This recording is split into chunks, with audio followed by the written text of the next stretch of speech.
कैसे हैं आप सभी? आशा करता हूँ आप सभी अच्छे होंगे और अपनी-अपनी तैयारी में लगे हुए हैं। जैसे कि आप सभी को पता है थर्ड ग्रेड की एग्ज़ाम बहुत नज़दीक आने वाले हैं और थर्ड ग्रेड के विद्यार्थियों के लिए आज हमारा ये टॉपिक रहने वाला है निःशुल्क एवं अनिवार्य बाल शिक्षा का अधिकार अधिनियम 2009। जैसे कि आप सभी को पता है राजस्थान का सामान्य ज्ञान में से आपके 50 नंबर का मैट्रिक आने वाला है और उन्हीं में आपका जो आरटी एक्ट 2009 है ये मोस्ट इम्पोर्टेंट है आगामी परीक्षाओं के लिए। गत वर्षों में भी इसी टॉपिक में से काफ़ी बार प्रश्न पूछे जा चुके हैं, वो भी सभी लेवल फर्स्ट और लेवल सेकंड दोनों विद्यार्थियों के लिए। तो चलिए आज इसकी हम टोटल 7 अध्याय 38 धाराएं और एक अनुसूची को देखने वाले हैं। इसका हम शॉर्ट विवरण देखने वाले हैं, यानी कि जो आपकी परीक्षा की दृष्टि से महत्वपूर्ण बिंदु हैं उन्हें हम सिर्फ कवर करने वाले हैं। एक तरह से आप समझ सकते हैं यह आपका एक शॉर्ट रिवीजन क्लास भी होने वाली है। एक प्रकार से ये आपकी एक रिवीजन क्लास रहने वाले हैं। तो चलिए शुरू करते हैं बिना किसी देरी के। जैसे कि मैं आपको बता चुका हूँ आरटी एक्ट 2009 को आज हम देखने वाले हैं। तृतीय श्रेणी विद्यार्थियों के लिए है, लेवल फर्स्ट लेवल सेकंड दोनों के लिए रहने वाला है। इसके अंदर हम 7 अध्याय 38 धाराएं और एक अनुसूची को कवर करने का प्रयास करेंगे। सबसे पहले हम देखते हैं कि जो हमारा आरटी अधिनियम 2009 है ये किस प्रकार से आया था और इससे पहले शिक्षा के क्षेत्र में कौन कौन सी जो आपके निःशुल्क अनिवार्य बाल शिक्षा के क्षेत्र में कौन कौन सी गतिविधियां हो चुकी थी उनके बारे में हम जानेंगे। जैसे कि सबसे पहले आता है आपका एक महत्वपूर्ण गोखले बिल, ठीक है।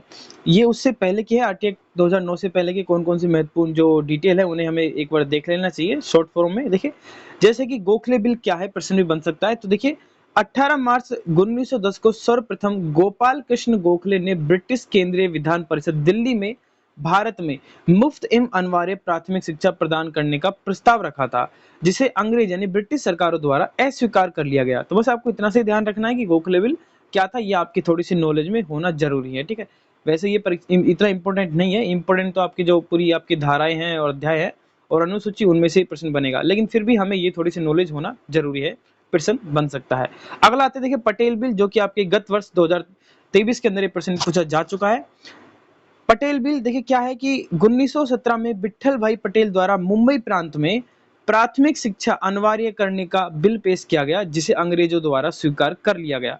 तो ये एक इंपॉर्टेंट बात आपको ध्यान रखनी है पटेल बिल के बारे में। 1917 में सबसे पहली बात तो किसके द्वारा, विट्ठल भाई पटेल द्वारा, जो कि किसके लिए, मुंबई प्रांत में प्राथमिक शिक्षा अनिवार्य करने का एक बिल पेश किया गया था, जिसे अंग्रेजों द्वारा पास कर दिया गया। अगला शिक्षा के क्षेत्र में आता है आपका वर्धा शिक्षा योजना या फिर बेसिक शिक्षा योजना 1937। बुनियादी शिक्षा के लिए समिति का गठन किया गया। 7 वर्ष तक निःशुल्क अनिवार्य शिक्षा प्रदान करने के लिए समिति में प्रावधान किए गए थे और इसके जो अध्यक्ष थे वो थे आपके डॉक्टर जाकिर हुसैन। अगला आता है आपका कोठारी शिक्षा आयोग, ये थोड़ा सा इंपॉर्टेंट है, इसको थोड़ा डबल टिक लगा लीजिएगा, जो कि 1964 से 66 के मध्य इसके अध्यक्ष थे दौलत सिंह कोठारी, जो कि उदयपुर के निवासी थे। 1966 में अपनी रिपोर्ट प्रस्तुत करते हैं ये, और उसमें क्या होता है कि बालकों को प्राथमिक शिक्षा मातृभाषा में तथा माध्यमिक स्तर की जो स्थानीय भाषा में शिक्षा प्रदान करने के लिए प्रोत्साहन का इसमें आयोग में प्रावधान था। इंपॉर्टेंट बात यह है कि प्रथम राष्ट्रीय शिक्षा नीति की घोषणा कोठारी शिक्षा आयोग के तहत ही हुई थी। तो इंपॉर्टेंट लाइन इसमें अंदर बिंदु ये रहने वाला है। फिर आ जाती है हमारी प्रथम राष्ट्रीय शिक्षा नीति 24 जुलाई 1968 को, जिसके अंदर द्विभाषा सूत्र को अपनाया गया था। यहाँ पर हम इन्हें शॉर्ट फॉर्म में देखने जा रहे हैं, डिटेल से इनके बारे में जो हम राष्ट्रीय शिक्षा नीति पढ़ेंगे एनईपी 2020 उसके तहत इनको हम डिटेल से पढ़ने का प्रयास करेंगे। और पहली शिक्षा नीति के तहत राष्ट्रीय आय का 6% शिक्षा पर खर्च करने का प्रावधान था और इसमें हिंदी को एक संपर्क भाषा के तौर पर प्रयोग के तौर पर। अगली देखिए, अगली आती है दूसरी राष्ट्रीय शिक्षा नीति, जो कि 1986 में। इसके अंदर इंपॉर्टेंट बात है जैसे कि नवोदय विद्यालय की स्थापना होना, प्रौढ़ शिक्षा को प्रोत्साहन और ऑपरेशन ब्लैक बोर्ड की शुरुआत 10+2+3 की इसमें शुरुआत हुई थी। ये थोड़ी सी आपको मैं यहाँ पर शॉर्ट फॉर्म में इनकी डिटेल बता रहा हूँ। आगे आती है आपकी नई शिक्षा नीति 2020 एनईपी 2020। इसके बारे में डिटेल से हम अगली वीडियो में पढ़ेंगे, क्योंकि इसका एक अलग से ही आपका चैप्टर लगता है, लेकिन यहाँ पर हम थोड़े से महत्वपूर्ण बिंदुओं को देख लेते हैं। जैसे कि मानव संसाधन विकास मंत्रालय का नाम परिवर्तित करके इसमें शिक्षा मंत्रालय हो गया था। राष्ट्रीय दिवस राष्ट्रीय शिक्षा दिवस 11 नवंबर को बनाया जाता है और प्रथम राष्ट्रीय शिक्षा दिवस 11 नवंबर 2008 को बनाया गया था। ये आप आगे देखिए, आगे कुछ फैक्ट हैं जैसे कि अंतरराष्ट्रीय शिक्षा दिवस 24 जनवरी को मनाया जाता है और आपके राष्ट्रीय शिक्षक दिवस 5 सितंबर को इसी के साथ इसी दिन दूसरे राष्ट्रपति डॉक्टर सर्वपल्ली राधाकृष्णन की जयंती भी मनाई जाती है। आगे आप देखते हैं अंतरराष्ट्रीय शिक्षक दिवस 5 अक्टूबर को मनाया जाता है। और आगे हम देखते हैं राम मूर्ति समिति है, ये भी एक इंपॉर्टेंट फैक्ट है, इसलिए इसको भी थोड़ा सा आपको ध्यान रखना है। शिक्षा के अधिकार का पहला अधिकारी दस्तावेज 1990 जिसे राम मूर्ति समिति के नाम से जाना जाता है, ये भी आपको थोड़ा ध्यान में रखना है। अगला देखिए 42वें संविधान संशोधन 1976 शिक्षा को राज्य सूची से हटाकर समवर्ती सूची में जोड़ा गया। तो अब आपको फैक्ट ये ध्यान रखना है कि जो शिक्षा है वो समवर्ती सूची का विषय है, न कि राज्य सूची का।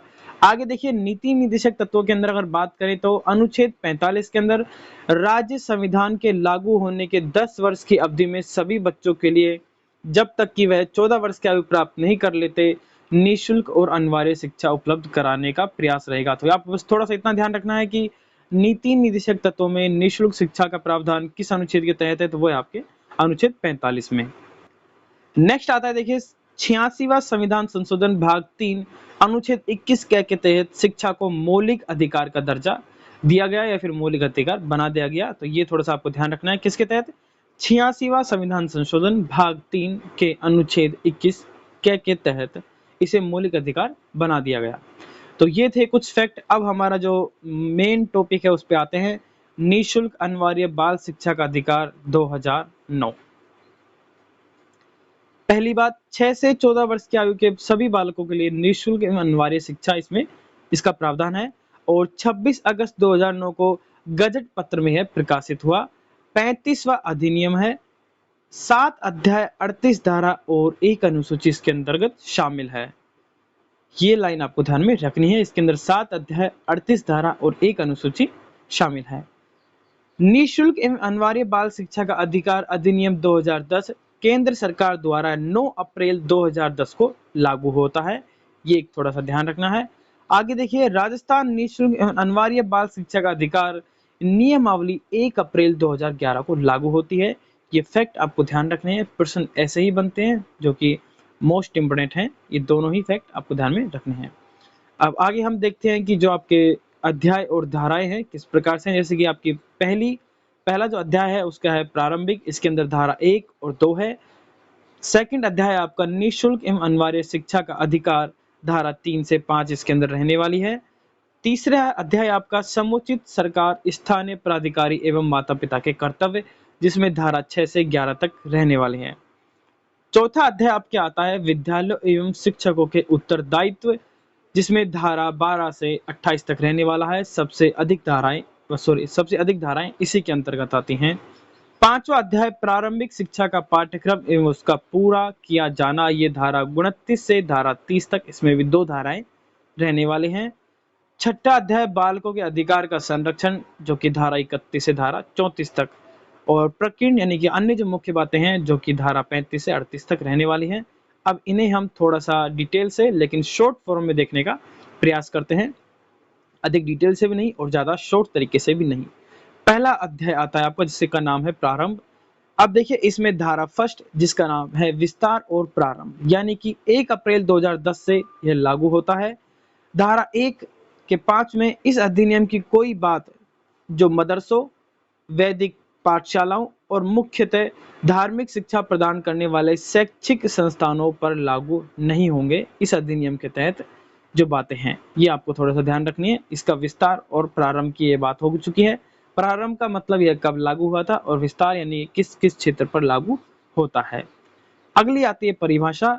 समुचित सरकार केंद्र सरकार, राज्य सरकार व संघ सरकार क्षेत्र, जो संघ सरकार राज्य क्षेत्र है वो सब समुचित सरकार है, क्योंकि आगे इसमें काफी धाराओं में आप समुचित सरकार शब्द को सुनेंगे तो उसके अंतर्गत केंद्र सरकार, राज्य सरकार व संघ राज्य क्षेत्र इसके अंतर्गत शामिल है। ये आपको थोड़ा ध्यान रखना है समुचित सरकार के। 6 से 14 वर्ष के जो बालक बालिकाएं रहेंगे उन्हें इसके अंदर निःशुल्क प्रावधान है शिक्षा का, ये आपको पता ही है। प्रारंभिक शिक्षा कक्षा 1 से 8 तक की शिक्षा इसके अंदर रहने वाली है, नहीं प्रारंभिक शिक्षा का इसके अंदर प्रावधान है जो कि कक्षा 1 से 8 तक की शिक्षा जो कक्षा है उसके अंदर रहने वाली है। अब देखिए अध्याय 2 में आती है धारा 3 निःशुल्क और अनिवार्य बाल शिक्षा का अधिकार। इसके अंदर 6 से 14 वर्ष तक के आयु वर्ग के प्रत्येक बालक को प्रारंभिक शिक्षा किसी आसपास के विद्यालय में बालक किसी भी प्रकार की फीस, त्रयभार व्यय का भुगतान नहीं करेगा। सिंपल से आपको ध्यान में रखनी है कि इसके अंदर कोई भी निःशुल्क रहने वाली है, यानी कि विद्यार्थी किसी प्रकार से अपने आसपास के विद्यालय में जहाँ पर वह शिक्षा लेगा उसमें कोई भी फीस, प्रभार यानी प्रारंभिक शुल्क, इस प्रकार का कोई भी पैसे नहीं देंगे।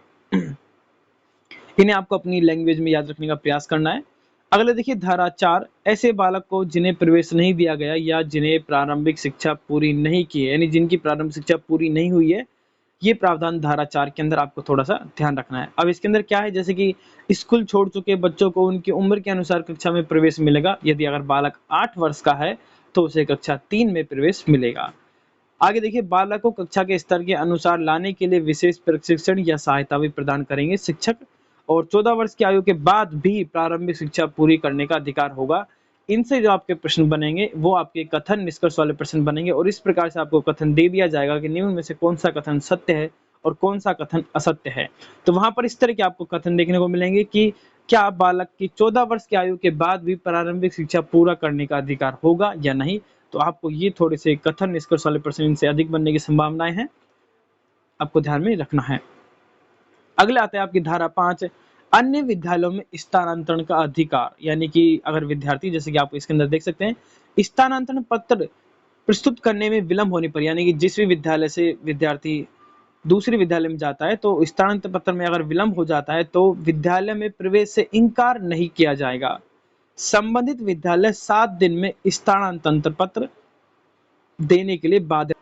ये इसकी महत्वपूर्ण बातें हैं, जैसे कि प्रधानाध्यापक का ये कर्तव्य रहेगा कि वह उसे स्थानांतरण पत्र दे और उसमें ज्यादा विलंब न करे, उसके लिए वह बाध्यकारी है, यानी उसको स्थानांतरण पत्र देना होगा। और दूसरे विद्यालय में अगर विलंब होता है तो उसको विद्यालय में प्रवेश से इनकार नहीं किया जा सकता। एक बात और थोड़ा सा ध्यान रखनी, अगर विलंब अधिक होता है तो जिस विद्यालय से ये संबंधित है उस विद्यालय के प्रधानाध्यापक के खिलाफ अनुशासनात्मक कार्रवाई की जा सकती है। ये भी आपको थोड़ा सा ध्यान में रखना है।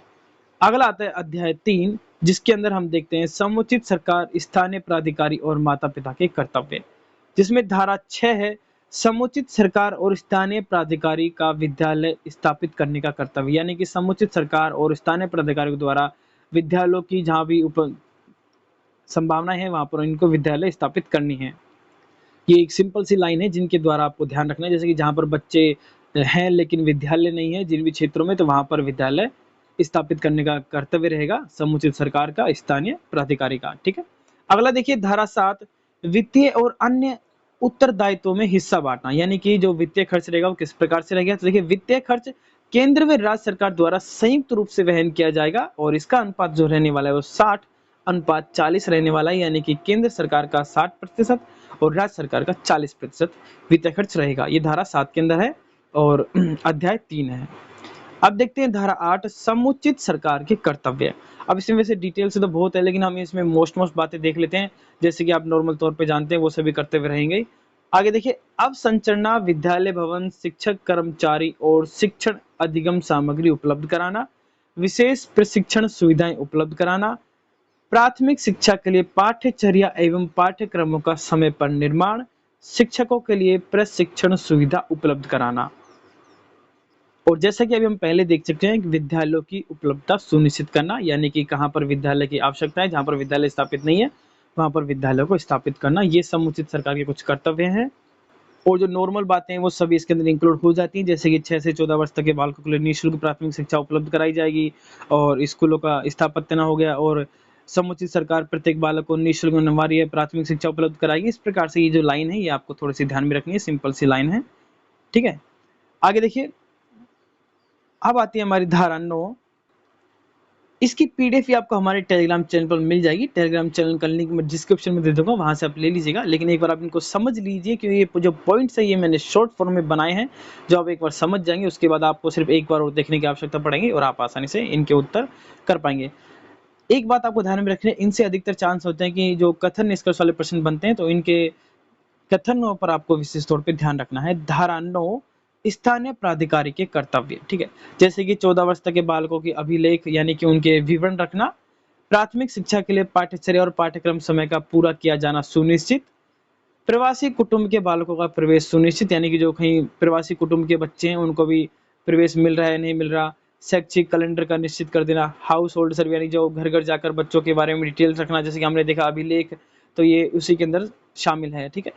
और ड्रॉप आउट बालकों की संख्या, प्रवासी श्रमिकों के बच्चे, बाल श्रम से मुक्त करवाए गए बच्चे, प्रवेश से वंचित बालक बालिकाओं की पहचान व रिकॉर्ड रखना, ये आपके समुचित यानी जो स्थानीय प्राधिकारी के कर्तव्य रहेंगे।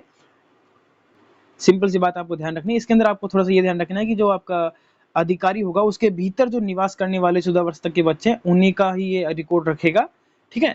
उनके बारे में डिटेल्स से समझे जानने का उनका जो लेखा जोखा है वो अभिलेख के द्वारा रिकॉर्ड एक तरह से तैयार करने का इसका कर्तव्य रहता है। और हाउस होल्ड सर्वे आप समझ चुके हैं, यानी डोर टू डोर जाकर सर्वे करने का इनका कार्य रहेगा, बच्चों के बारे में जानकारी लेने का, ठीक है।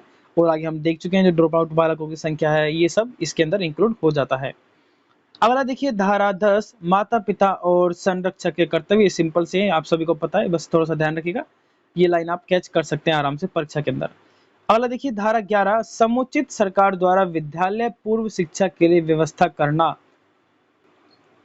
अब देखिए इसके अंदर इंपॉर्टेंट बात है कि 3 से 6 वर्ष के बच्चों को विद्यालय पूर्व शिक्षा आंगनवाड़ी उपलब्ध कराना, यानी कि जो 3 से 6 वर्ष तक के बच्चे होते हैं उन्हें विद्यालय से पूर्व आंगनवाड़ियों में उनको आंगनवाड़ी उपलब्ध कराना, ये समुचित सरकार का कर्तव्य रहेगा, यानी कि आंगनवाड़ियां खुलवाने का कार्य भी समुचित सरकार का रहेगा, ये धारा 11 के अंदर है। अब देखिए अध्याय 4 आ जाता है और जिसका विद्यालय और शिक्षकों के उत्तरदायित्व हमें देखने को मिलते हैं अध्याय 4 के अंदर। जैसे कि मैं आपको यहाँ पर बता चुका हूँ, माता पिता के जो संरक्षण कर्तव्य यही रहेंगे कि भाई विद्यालयों में अपने बच्चों को भेजना, कंटिन्यू भेजना और उनका प्रवेश करवाना, उन्हें शिक्षित करना, ठीक है। ये थोड़े से इनके माता पिता के कर्तव्य रहेंगे। अब देखिए आगे आ जाता है हमारा अध्याय 4 जिसमें धारा 12 हम देखने वाले हैं निःशुल्क और अनिवार्य शिक्षा के लिए विद्यालयों के उत्तरदायित्व की सीमा। अब इसके अंतर्गत जो नॉर्मल बातें हैं जैसे कि प्रत्येक बालक को प्रारंभिक शिक्षा उपलब्ध कराना, ये आ गई बात, ठीक है। और इसके साथ ये भी है कि जो गैर सरकारी विद्यालय है, निजी विद्यालय, उन्हें भी निःशुल्क एवं अनिवार्य शिक्षा उपलब्ध करानी होगी बच्चों को, ठीक है, 6 से 14 वर्ष के बच्चों को। और जिन विद्यालयों में पूर्व यानी जो आंगनवाड़ी शिक्षा है वो है तो उनको भी इस बात को मानना होगा। ये थोड़ा सा इसके बारे में डिटेल है जो कि ज्यादा इंपॉर्टेंट नहीं है, इसलिए मैंने इसमें डिटेल नहीं रखी, सिर्फ आपको जो मेन लाइन है वो बता दी। आगे देखिए धारा 13 आती है प्रवेश के लिए किस प्रति व्यक्ति फीस और अनुवीक्षण की, ये थोड़ा टाइपिंग एरर है, अनुवीक्षण, ठीक है, की प्रक्रिया न होना, प्रवेश के लिए किसी प्रति व्यक्ति फीस और अनुवीक्षण की प्रक्रिया का न होना। इसका अर्थ यह है कि बालक से किसी प्रकार की जो कैपिटेशन प्रति व्यक्ति फीस नहीं लेनी, किसी प्रकार की जब विद्यार्थी एडमिशन ले जाएगा तो उसे किस प्रकार की फीस नहीं ली जाएगी, तथा बालक और माता पिता और साथ में अगर उसका कोई संरक्षक है तो उनके साक्षरता यानी इंटरव्यू नहीं लिया जाएगा किसी प्रकार का प्रवेश के लिए, कि हाँ भाई जब हम बच्चों को प्रवेश कराने जाते हैं तो उनसे किसी प्रकार का इंटरव्यू नहीं लिया जाएगा। और अगर इसका उल्लंघन होता है, इस अधिनियम का उल्लंघन होता है तो फीस का 10 गुना दंड विद्यालय के ऊपर रहेगा। और अनुवीक्षण प्रक्रिया करने पर प्रथम बार 25,000 जुर्माना, दूसरी बार 50,000 जुर्माना और तीसरी बार मान्यता रद्द कर दी जाएगी उस विद्यालय की। ये थोड़ा सा आपको ध्यान में रखना है, प्रवेश के लिए प्रति व्यक्ति फीस और अनुवीक्षण प्रक्रिया न हो। अनुवीक्षण का अर्थ यहाँ पर सिर्फ आप समझ सकते हैं साक्षात्कार यानी इंटरव्यू से संबंधित। आप आता है प्रवेश के लिए आयु का सबूत। तो देखिए इंपॉर्टेंट बात है कि किसी भी बालक को आयु का सबूत न होने के कारण विद्यालय में प्रवेश से इनकार नहीं किया जा सकता। इंपॉर्टेंट बात इसके अंदर यही है कि अब ये आपका कथन वाला क्वेश्चन बन सकता है कि अगर किसी बालक के पास आयु का सबूत न हो तो क्या उसे विद्यालय में प्रवेश नहीं दिया जाएगा, तो ऐसा नहीं है, उसे देना पड़ेगा, ठीक है।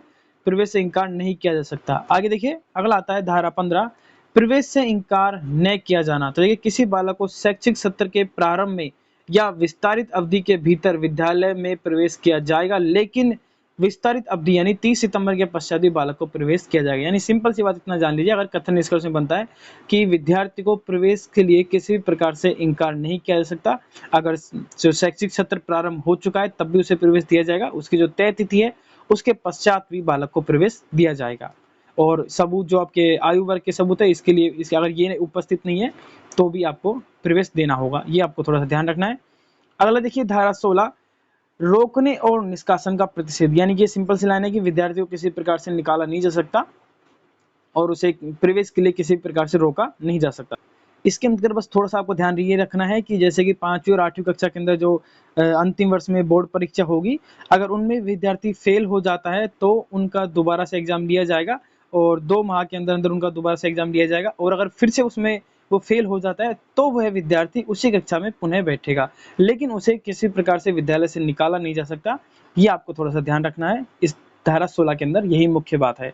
धारा 17 देखिए, बालक के शारीरिक दंड और मानसिक उत्पीड़न का प्रतिषेध। ये आपको सिंपल सा पता ही है कि बालक को किसी प्रकार से दंड नहीं दे सकता और ना ही उसका किसी प्रकार से मानसिक उत्पीड़न किया जा सकता है, सिंपल सा आपको पता है। धारा 18 देखिए, मान्यता प्रमाण पत्र अभी प्राप्त किए बिना किसी विद्यालय का स्थापित न किया जाना, यानी कि किसी विद्यालय को मान्यता प्राप्त नहीं अगर वह सरकार से, तो उसकी स्थापना को रद्द कर दिया जाएगा। ये इसकी सिंपल सी बात है। ये आरटी एक्ट 2009 के लागू होने के बाद की बात, ठीक है। विद्यालय के मान और मानक, देखिए सभी विद्यालय को अनुसूची में निर्दिष्ट मान और मानकों को पूरा किया जाना आवश्यक है। पूर्व में स्थापित विद्यालय को 3 वर्ष में मानक और मानक जो आपके पूरे नियम है वो पूरे करने होंगे, जैसे खेल का मैदान है और अच्छी शिक्षा की जो विधियां, शैक्षणिक विधियां, ये सब चीज आपके पास उपलब्ध होनी चाहिए। कुल मिला के बात ये है।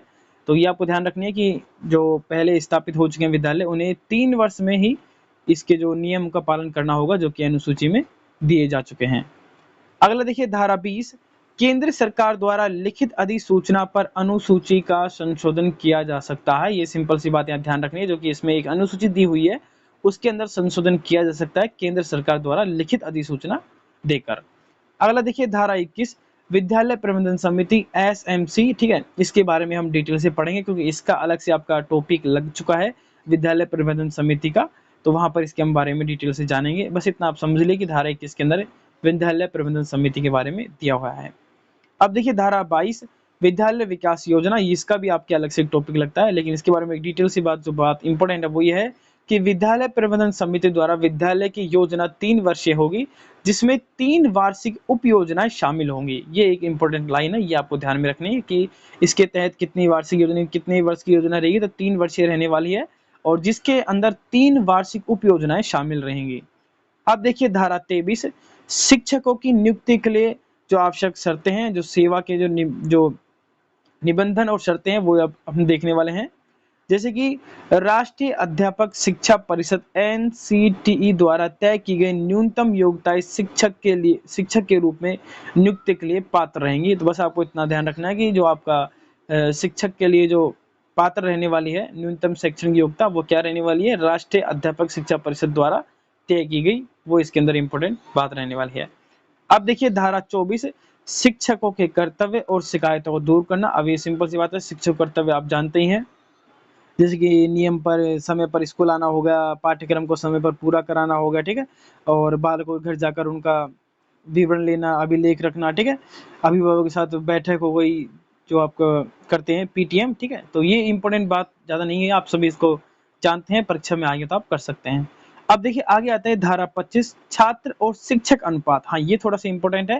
देखिए एक अध्यापक को एक सप्ताह में न्यूनतम 45 घंटे कार्य करना होगा, जिसमें तैयारी के घंटे भी शामिल होंगे। ये एक आपको थोड़ा सा फैक्ट ध्यान में रखना है। अब साथ में आपको ध्यान रखना है कि प्राथमिक विद्यालयों में छात्र और अध्यापक का जो अनुपात रहने वाला है वो 30:1 रहने वाला है, यानी कि 30 विद्यार्थियों पर एक अध्यापक रहेगा, और उच्च प्राथमिक विद्यालयों में 35:1 रहने वाला है, यानी 35 विद्यार्थी और एक शिक्षक इसमें रहेगा। अगला देखिए धारा 26, शिक्षकों की भर्ती। तो देखिए विद्यालयों में कुल स्वीकृत पदों में से 10% से अधिक पद रिक्त नहीं रखे जा सकते। कि इसके अंदर आपको एक इंपॉर्टेंट बात ध्यान में रखनी है जो कि परीक्षा की दृष्टि से इंपॉर्टेंट है, और भी डिटेल तो खूब है लेकिन वो इतनी खास नहीं है, जितनी खास ये है कि विद्यालयों के अंदर 10% से अधिक पद रिक्त नहीं रह सकते। आगे आती है धारा 27, गैर शैक्षिक प्रयोजन के लिए शिक्षकों को अभियोजित किए जाने का प्रतिषेध, अर्थात 10 वर्षीय जनसंख्या जनगणना और आपदा राहत कार्यों, पंचायती राज संस्थाओं, स्थानीय निकायों, विधान मंडलों, विधानसभा और संसदीय चुनाव से जुड़े कार्यों के अतिरिक्त कोई अन्य कार्य जो आपके अध्यापक हैं उन्हें नहीं दिए जाएंगे। सिर्फ इनके अंदर ही जो कोई कार्य है तो वो दिए जा सकते हैं, इनके अलावा और कोई कार्य अध्यापकों को नहीं दिए जाएंगे। ये आपकी धारा 27 के अंदर है। अब आती है आपकी धारा 28, शिक्षकों द्वारा प्राइवेट ट्यूशन पर रोक, यानी कि जो सरकारी टीचर्स रहेंगे उन्हें प्राइवेट ट्यूशन पर रोक है, ये वो प्राइवेट ट्यूशन नहीं दे सकते। अगला आप देखें अध्याय 5, प्रारंभिक शिक्षा का पाठ्यक्रम और उसका पूरा किया जाना। ये अध्याय 5 के अंदर हम देखने वाले हैं। अब आती है आपकी धारा 29 जो कि है पाठ्यक्रम और मूल्यांकन की प्रक्रिया। राजस्थान में प्रारंभिक शिक्षा के लिए पाठ्यक्रम और उनकी मूल्यांकन प्रक्रिया शैक्षिक प्राधिकारी संस्था RSCERT उदयपुर के निर्देशन में तैयार होगी। इसके अंदर दो ही बिंदु इंपॉर्टेंट है। दूसरा है आपका, केंद्र सरकार ने इस धारा की शक्तियों का प्रयोग करते हुए प्रारंभिक शिक्षा के लिए पाठ्यचर्या एवं मूल्यांकन की प्रक्रिया का निर्धारण आपके NCERT को अधिकृत किया हुआ है। यानी इसका जो केंद्र में तो NCERT है और राजस्थान के अंदर आपके RSCERT, ये आपको थोड़ा सा ध्यान रखना है, जो कि उदयपुर में इसका मुख्यालय है। आगे देखिए धारा 30, परीक्षा और समापन प्रमाण पत्र, यानी कि प्रारंभिक शिक्षा पूर्ण होने तक बोर्ड द्वारा अनिवार्य नहीं, यानी कोई भी बोर्ड द्वारा अनिवार्य नहीं होगा, केवल उन्हें निहित प्रारूप से प्रमाण पत्र दिया जाएगा। यानी बोर्ड द्वारा उनको कोई प्रमाण पत्र नहीं दिया जाएगा प्रारंभिक शिक्षा के अंदर। प्रारंभिक शिक्षा पूर्ण, यानी अगर विद्यार्थी ने प्रारंभिक शिक्षा पूर्ण कर ली है तो उसका पूर्णता प्रमाण पत्र स्कूल के जो संस्था प्रधान द्वारा ही दिया जाएगा, बोर्ड द्वारा अनिवार्य नहीं होगा। ये आपके धारा 30 के अंदर था, जो कि आपके अध्याय 5 के अंदर दो ही धाराएं लगती हैं, 29 और 30। अब आगे आप देखते हैं अध्याय 6, बालकों के अधिकार का संरक्षक। इसमें ज्यादा इंपोर्टेंट नहीं है, जैसे कि धारा 31 है, बाल शिक्षा अधिकारों को मॉनिटरिंग करना, यानी कि बाल अधिकार संरक्षण आयोग अधिनियम 2005 के तहत धारा 3 और धारा 17 के अंदर इसका प्रावधान है आपके बाल शिक्षा अधिकारों के। इंपोर्टेंट बस आपको ये धारा ही ध्यान रखनी है कि किसके तहत है, बाल अधिकार संरक्षण आयोग अधिनियम 2005 की धारा 3 व 17 के अंतर्गत। अगली देखिए धारा 32, शिकायतों को दूर करना, यानी कि बालक के अधिकार के संबंध में स्थानीय प्राधिकारी को शिकायत हम कर सकते हैं।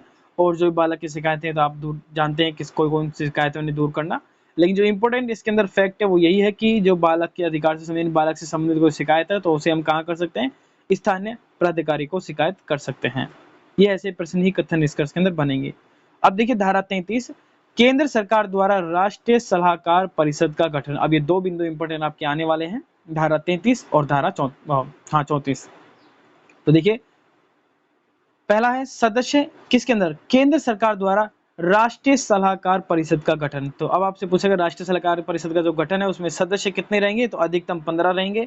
और कौन रहने वाले हैं, तो प्रारंभिक शिक्षा और बाल विकास के क्षेत्र में ज्ञान और अनुभव रखने वाले व्यक्ति। दूसरी बात, इसका अध्यक्ष कौन रहेगा, तो वो रहेंगे आपके भारत के शिक्षा मंत्री। किसके, राष्ट्रीय सलाहकार परिषद के गठन। ठीक है, अब आगे हम देखते हैं 34, धारा 34 के अंदर राज्य सलाहकार परिषद का गठन, जिसमें सदस्य वही अधिकतम 15 और कौन रहेंगे, वही आपके प्रारंभिक शिक्षा और बाल अधिकार के क्षेत्र में ज्ञान व अनुभव रखने वाले व्यक्ति। यहाँ पर जो अध्यक्ष रहेंगे वो आपके रहेंगे राज्य का शिक्षा मंत्री। एक आपको इंपोर्टेंट बात ध्यान रखनी है, कोई भी सदस्य 2 बार से अधिक सदस्य नहीं रह पाएगा।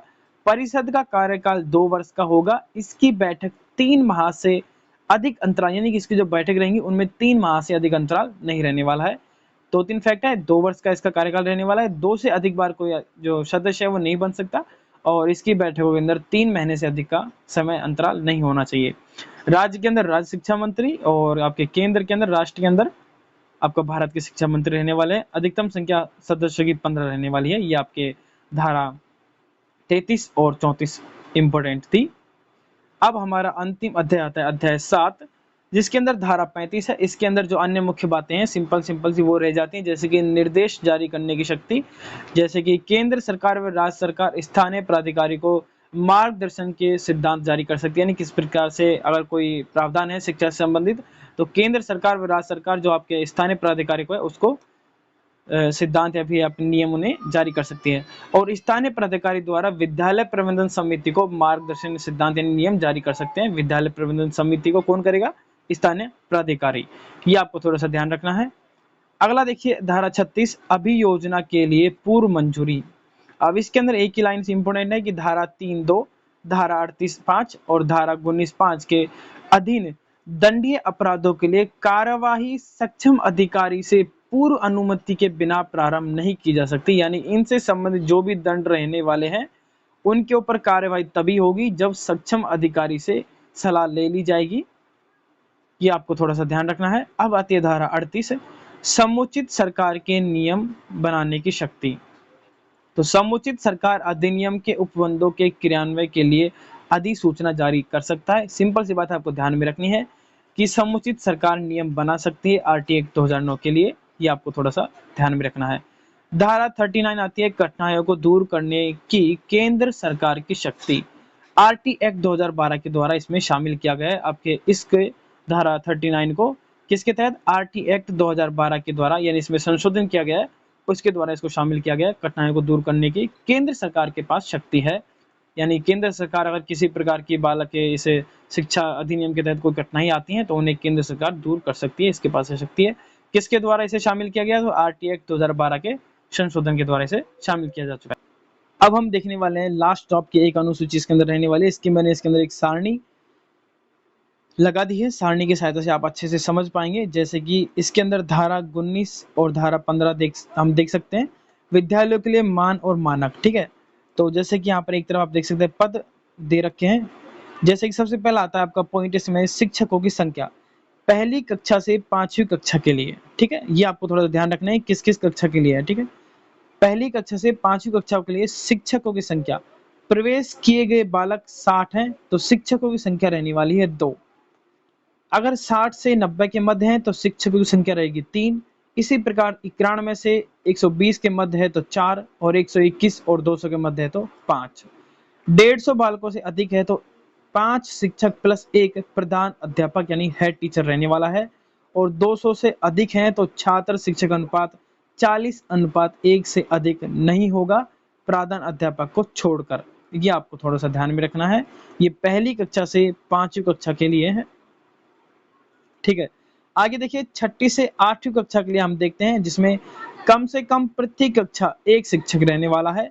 इसी प्रकार होगा, अब जैसे कि आप देख रखे हैं हर जो एक शिक्षक रहने वाला किसमें, जैसे विज्ञान और गणित है, सामाजिक अध्ययन और भाषा है, यानी कि तीनों सब्जेक्ट के एक शिक्षक होंगे और प्रत्येक कक्षा के लिए एक शिक्षक होगा तीनों सब्जेक्टों के। ठीक है, अब देखिए नोट, कक्षा 6 से 8 के लिए न्यूनतम 3 शिक्षक अवश्य नियुक्त किए जाएंगे, जैसे कि हमको तीनों सब्जेक्ट के हो चुके हैं, और प्रत्येक 35 बालकों के लिए कम से कम एक शिक्षक यहाँ पर रहेगा।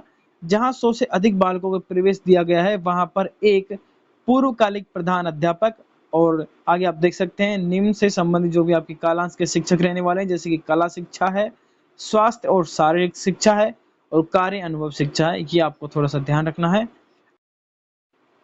आगे आप देखते हैं भवन से इंपोर्टेंट कौन कौन सी बातें, जैसे कि सभी मौसम के भवनों के लिए यहाँ पर रहने वाला है कि प्रत्येक शिक्षक के लिए कम से कम एक कक्षा और एक कार्यालय, साथ में भंडार और एक सह प्रधान अध्यापक कक्ष रहने वाला है। साथ में जो भी है सब बाधा मुक्त रहने वाला है, यानी कि किसी प्रकार की बाधा नहीं होनी चाहिए।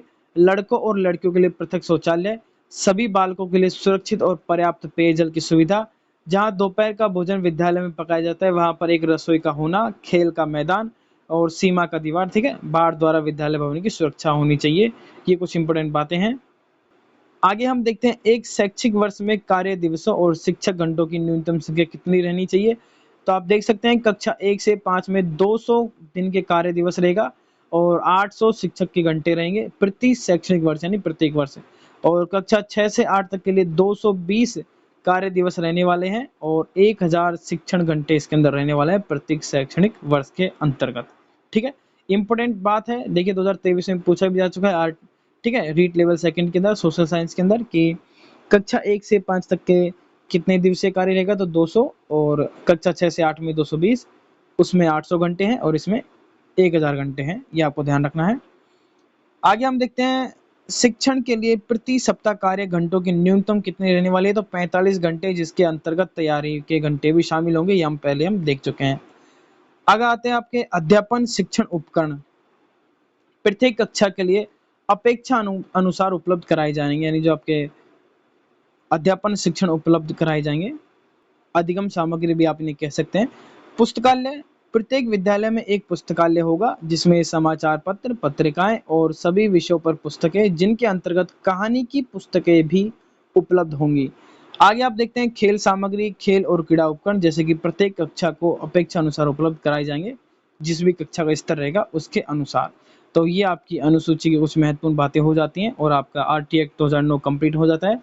इसकी पीडीएफ आपको हमारे टेलीग्राम चैनल पर मिल जाएगी। टेलीग्राम चैनल का लिंक मैं डिस्क्रिप्शन में दे दूंगा, वहां से आप देख सकते हैं। और वीडियो अच्छी लगे तो प्लीज एक लाइक जरूर करें, चैनल को सब्सक्राइब करें, और किससे टॉपिक से संबंधित आपको शॉर्ट्स नोट्स चाहिए रिवीजन क्लास से, वो आप हमें कमेंट में बता सकते हैं। पीडीएफ मैंने आपको बता ही दी है, हमारे टेलीग्राम चैनल पर मिल जाएगी। वीडियो अच्छी लगी तो प्लीज़ एक लाइक ज़रूर करें, चैनल को सब्सक्राइब करें। मिलते हैं नेक्स्ट वीडियो में, तब तक के लिए धन्यवाद।